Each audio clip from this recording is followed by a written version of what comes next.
cool job. Being, part of a lifeguard or beach crew, I would like that. Lorraine says Macy's. Eleanor says a live-in mother's helper. Chris says being awesome. Chris is somebody that I worked with, so I responded back to him that job must have been before I worked with you. I love Chris. Me and Chris go way back. John says afternoon paper route for the News Tribune. Lisa says Sesame Place. Yes. Big employer in the Bucks County area. Linda says dispatcher for a plumbing company, but I left after the third day. I guess she didn't like it. Kim says lifeguard. Diane says cashier at food fair in Old Bridge. Let's see what else. Laurie says, I worked at a local stationery card store. My job was going down the basement to replace the greeting cards that were sold. My boyfriend worked there too, so we would accidentally meet up down there and make out. Oh, Laurie, you devil you. Joanne says Jack in the Box. Patricia says St. Anthony's Church in Belleville. Isn't that where the Four Seasons are from? Belleville? Maybe it's a different area. That's what I thought, though. Maybe. Marcia says selling stereos at Govway in Scottsdale. Not familiar with Govway. I've never heard of it. So those are some of your first jobs. Some very interesting answers. It's always fun to look back and remember.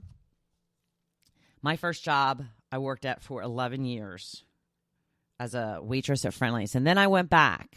When I left Friendly's the first time, if I worked there 11 years, I was there until I was 27. Then I went back when I was 40 because I was buying a condo and I needed extra cash. So a little bit of a break in between. And then I was back. I worked there maybe 2 years. And then a certain someone said, will you marry me? And I said, I quit Friendly's. I worked for a little while longer. But yeah, it was brutal. It's brutal working with all the youngins because it's a bunch of youngins that work in there. Most of them were very nice, but boy, oh boy, I'll tell you what, waitressing, it is for a young person. It is a young person job. I used to come home at the end of the night and just lay horizontal on my couch because my body ached, especially my feet. But, you do what you got to do. And I did what I had to do. Hopefully I won't have to waitress again. We shall see. So today's blog post is the starting point. If you're still feeling stuck when it comes to figuring out what you love, talking about passion this week. So take some time, sit quietly with no distractions. Let your mind wander to some of your favorite times in your life. Were you on an adventure? Were you taking a trip, working on a project? Or are you happiest just being with your family and taking care of them? A couple of nights in, movie night, popcorn. I'll make the popcorn. It's a little joke between my husband and I from The Big Bang Theory. If you are obsessed with that show like we are, you'll know what episode we're talking about. So whatever it is, though, that you can look back on and think, yeah, I really was having the time of my life when I was doing that. You can find more ways to do it. And then do it as often as humanly possible. This is how you find your joy and live your bliss. I love the word bliss. It just represents the ultimate in happiness to me. So a lot of times when I'm sitting out on my deck, soaking up the sun, and a neighbor, say, powers up a tool of some kind, like a leaf blower or power washer, starts their boat, maybe guns the engine a bunch of times, or there's construction on a house nearby, I always complain to Joe saying, ugh, they're destroying my bliss. Sitting out here trying to soak up the sun and read my book and got all this noise. But anyway, think back to your childhood. Is there something you did back then that was so much fun? Were you maybe into dancing? You can still go dancing.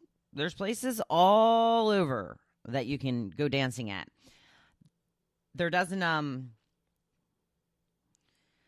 have to be a point, really, other than just your own enjoyment. I'm sorry, I got lost in my own words there. So I'm just saying, it doesn't have to be an end result. Just go dance. Just go and have a great time. Go see some live music. If you're really into music, try writing some music. You don't know how? Okay, learn. Or just write some lyrics. See if someone can help you set it to music. You want to start learning how to play an instrument? take it up. Get yourself a guitar. Get yourself a saxophone. Don't get a drum kit. They're too loud. They're just too loud. No, I'm just kidding. Get whatever you want. But it's all for fun and your enjoyment.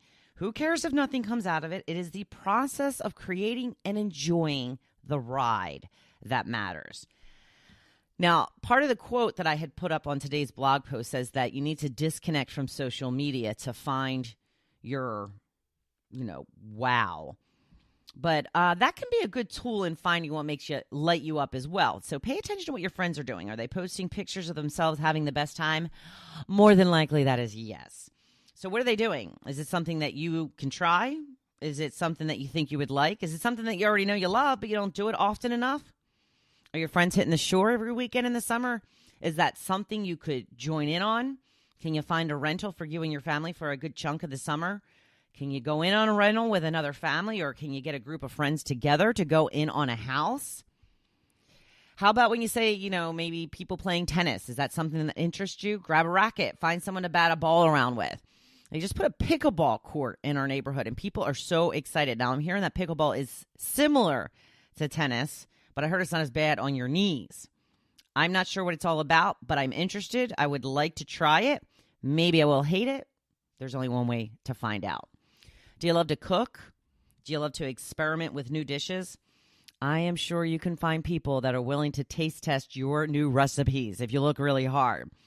Is it something really simple like loving coffee? There's so many flavors and strengths right now. You can get yourself a variety pack of all different blends and see which one you like the most and then stock up on it. Drink it every day.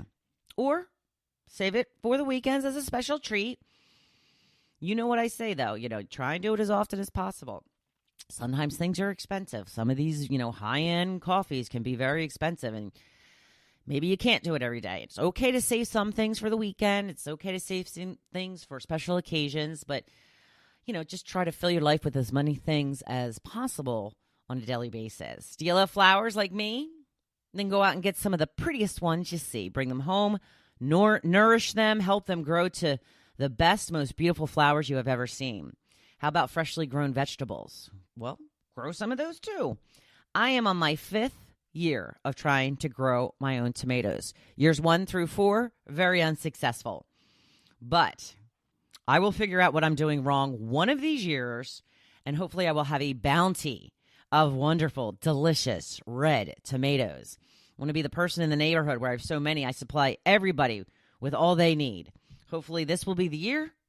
I also added basil to my garden this year. So far, so good. I haven't killed it yet. The tomato plants are growing. I actually have tomatoes on them already, which is very early in the season, so I'm a little weary of the tomatoes. I don't usually have a problem getting tomatoes. I usually have a problem keeping tomatoes. So that is the issue with me. I usually get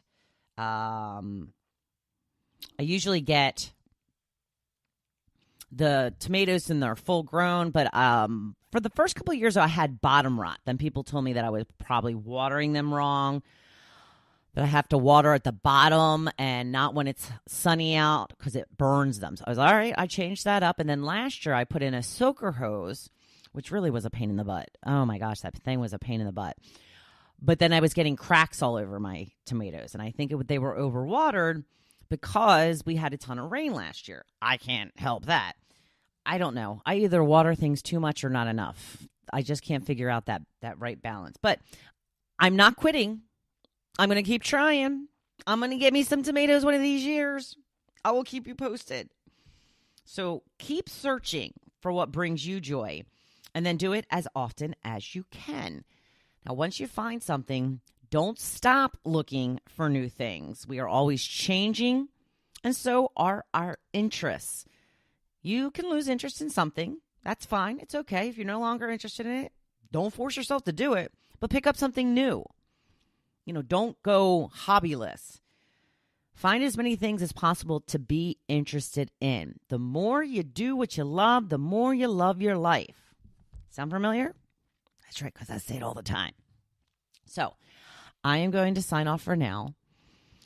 And like I said, it is Wednesday, so have a happy hump day. And just 2 more days till the weekend. will be here before you know it. Thanks for listening, and make it your best day yet. Thank you for listening to The Hopefulist, hosted by Wendy McClure. For more inspiration, please visit hopefulist.com. Thanks, and we'll see you tomorrow on The Hopefulist.